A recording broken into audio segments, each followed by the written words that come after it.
Supreme court की जानिब से फौजी अदालतों में सिविलियंस के ट्रायल से मुतालिक अपना ही फैसला मशरूत तौर पर मुअत्तल कर दिया गया।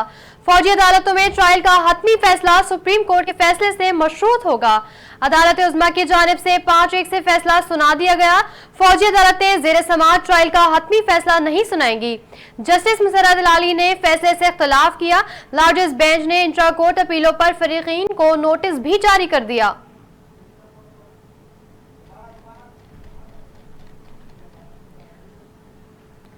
सुप्रीम कोर्ट की जानिब से फौजी अदालतों में सिविलियंस के ट्रायल से मुतालिक अपना ही फैसला मशरूत तौर पर मुअत्तल कर दिया गया। फौजी अदालतों में ट्रायल का हतमी फैसला सुप्रीम कोर्ट के फैसले से मशरूत होगा।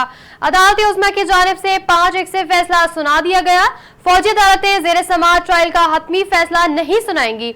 जस्टिस मुसर्रत अली ने फैसले से इख्तलाफ किया। लार्जेस्ट बेंच ने इंट्रा कोर्ट अपीलों पर फरीकीन को नोटिस भी जारी कर दिया।